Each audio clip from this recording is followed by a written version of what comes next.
So there's something that I've been hiding from you guys. No Jumper is going broke.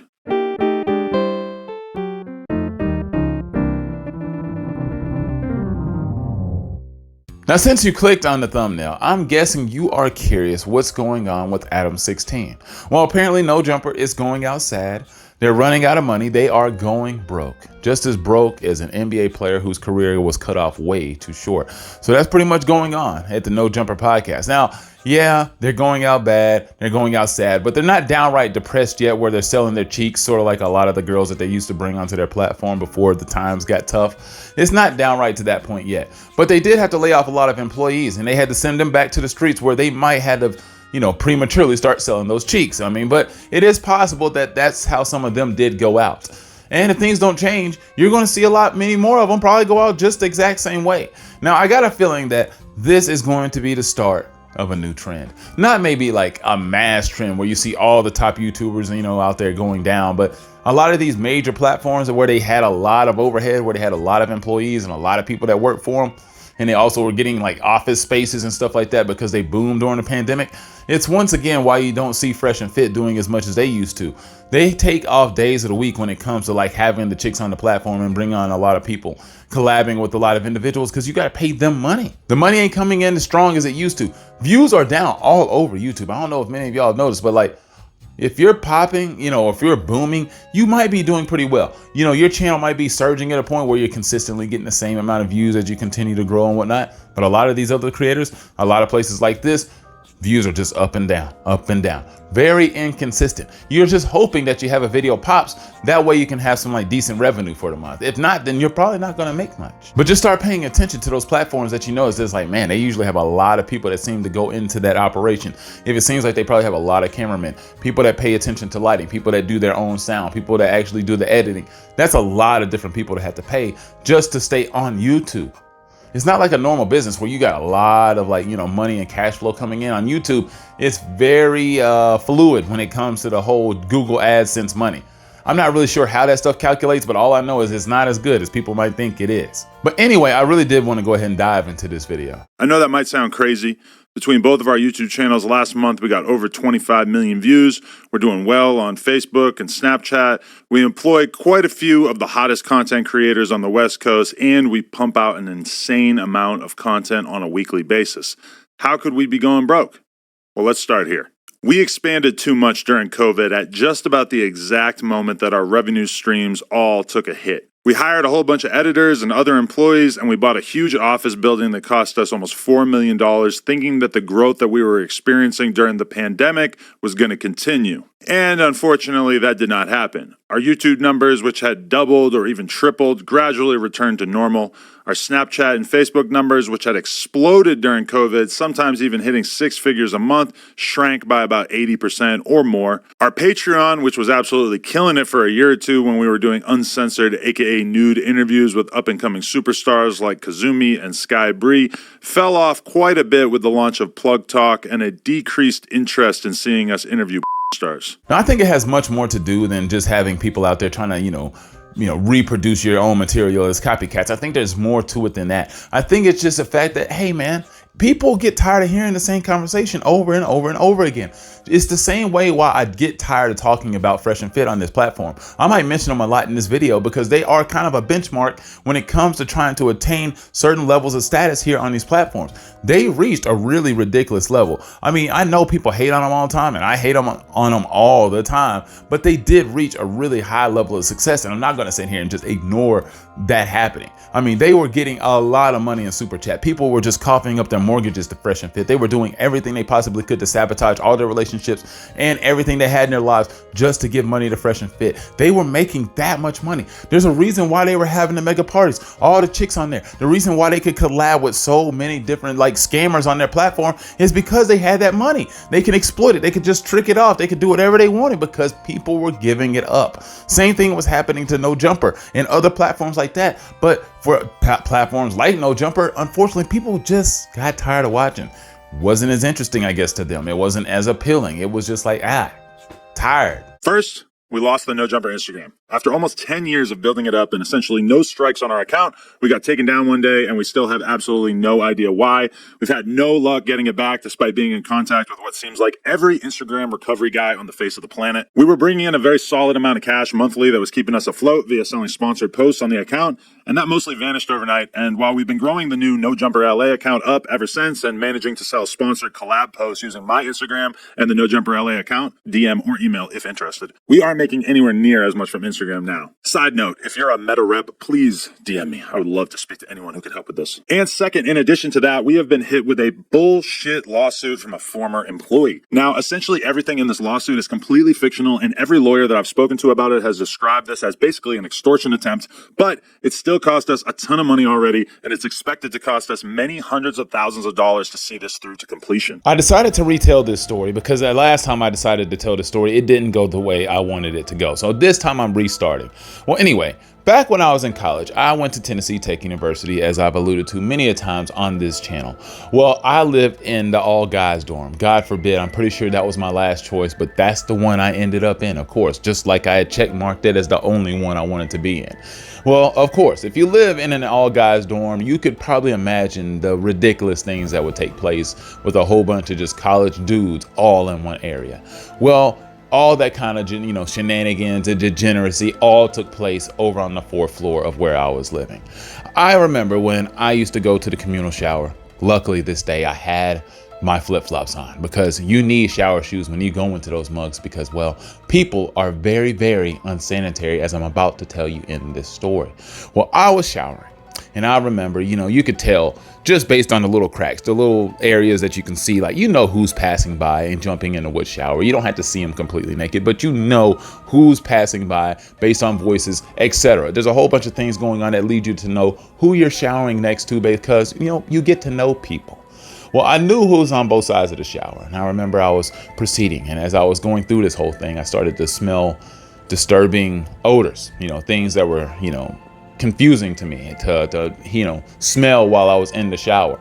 I was disturbed, and I was like, boy, man, this sounds like something, or seems like something I need to check out whenever I'm done. Well, I remember both guys had already exited the shower, but one of the showers was still running.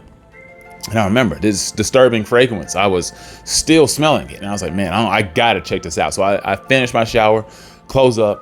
And when I go over there, I see something that looked like it was out of the Fifth Element. It looked like something that wasn't from this reality. It was just a giant pile of doo-doo. And it didn't look like it was human. I can only imagine a cow would take this type of shit, like a horse or something like that. That's what it looked like. It was not something that you imagine anybody who you would live next to would be doing to toilets on a regular basis. But he decided to do it on the shower floor that day, that afternoon. So I freak out. I lose my mind. I'm thinking, oh my God, how dare this guy do this to me and others in this shower? So I'm going out there basically half naked, towels barely on, and people are like, oh man, what's going on? My people are freaking out. I'm like, hey man, that dude, he's shit in the shower. So I'm like, I'm freaking out because obviously what he did. People were like, oh my God, what, really? And for whatever reason, at least another 15, 16 dudes decided that they needed to go check out and look at the pile of shit because I didn't stop the shower. I mean, the water was still running all over the place. So there's probably just shit smearing all over the floors. And now that I think about it. But anyway, they all kept going back there and they were just like, oh shit. I mean, just person after person after person. Oh shit. And they just kept saying that. And I just remember thinking, my God, guys, how many of y'all have to see it? I mean, dang, it should have only been a couple. Well, I saw a dude at the end of the hallway and I was trying my best to just crawl over these dudes like Spider-Man to get to his ass because I wanted to rip his face off. I would have literally wore that bitch like the Texas Chainsaw Massacre if I could, but I couldn't get a hold of him that day. Time passed. So as time passed, obviously, I guess my RA had to put in some type of claim about the incident that took place. And so I had to go to this hearing. I had to go to a place on campus that I didn't even know existed. Apparently, we had a Supreme Court at my university that addressed matters of this type of magnitude. I had no idea this was even a thing. Walked in and I was like, oh, I know like 6 of the 10 people on this panel. I mean, hopefully I should be good because what happened to me was egregious and it needs to be addressed. So as we're talking about it during this hearing, I remember telling them exactly what was going on. broke it down detail for detail. And it was really strange because they actually had this diagram out. They actually had the bathroom stalls and it was all drawn out. And they were like, were you here? And was he there? And I had to like pinpoint exactly where I saw the pile of shit and whatnot. But somehow, even after doing all that, I lose the case. I lost. Took the L right to the forehead. That shit was psychologically damaging because somehow, apparently, either Hiro Nakamura from Heroes decided he was going to really bend time and space, or Charles Xavier decided he was going to stop time and there would create some type of time loop that in this 15-second interval, he didn't exist in that bathroom stall. They said somehow I couldn't prove he was there. Just pile of shit appeared out of nowhere, I guess, huh? That's what I presented to him. I was like, really? So out of nowhere, this pile of shit just appeared. He goes into stall, shower, shit just appears out of nowhere after he left. Nobody else entered. I mean, it just mind-boggling, absolutely mind-boggling. Because after I left, I had to walk all the way back across campus, solo dolo, just, coming to the realization that this man got away with shitting on me psychologically, spiritually, physically. He doo-dooed on me and I had to let him get away with doing it for free. Shiza everywhere. I had pink eye consistently for another couple of months. Pink eye. I was that guy. Somehow I couldn't wear my contact lenses anymore because I kept having pink eye. I eventually got out of the dorms. I eventually left and he got to stay and he kept on shitting. The shitting spree didn't end, but he won the case. Which is the point of why I'm talking about this, because it doesn't matter. It doesn't matter if the facts are all on your side. Going to court doesn't mean you'll win. Doesn't matter if it seems like it's a slam dunk case. It doesn't matter. So Adam 22 and them, they definitely don't want to go to court because I'm telling you that is potential hell to pay, especially if they lose. They got to do it because they got to set a precedent of saying, hey man, now everybody can just come onto this platform, sue us and get away with it because you will be out of money immediately. Hell, this could cost them all their money. But the whole thing when it comes to talking about money, I'll talk about in just a second. I've got another business in the form of Plug Talk, and I've got a pretty decent investment portfolio on a personal level. I mean, shit, I'm not $2 million in debt, and I never had to file for bankruptcy like T-Rel. But I honestly spend pretty much all of my time trying to create as much content as possible with No Jumper, and I can't really justify doing so unless the fundamentals of the business make sense. It was a big decision to share this stuff with you guys, but at a certain point I realized that I've been honest with the world about just about everything in my life over the years, and it felt wrong to keep all this stuff that we've been dealing with in secret. So it isn't just enough that they got to sit here and get on this platform, and pretty much I think he's lying to you to an extent, talking about they're going broke, which there are things that he's pointing to that seem like, yes, it's very valid to believe that they are actually losing a lot of money, because it does make sense based on the moves that they made that they potentially are going broke at No Jumper. But this man is immediately trying to get you to subscribe and to bend over and give more money to their platform with more subscriptions and trying to scam you out of money again. So I know what you're thinking. What can you do to help? Well, I do have some ideas, which I'll sort into 3 categories here: free, cheap, and generous. And for those of you who have more money to spend, we're introducing a mega premium $100 tier to our memberships that will get your name added to the end of all our videos, and it will also get you consistent advice and opinions on your music submissions with 1 free submission per month and discounted additional songs. The people who already follow No Jumper just got crypto scammed by this guy just recently, and then he was asking openly about how to do it again.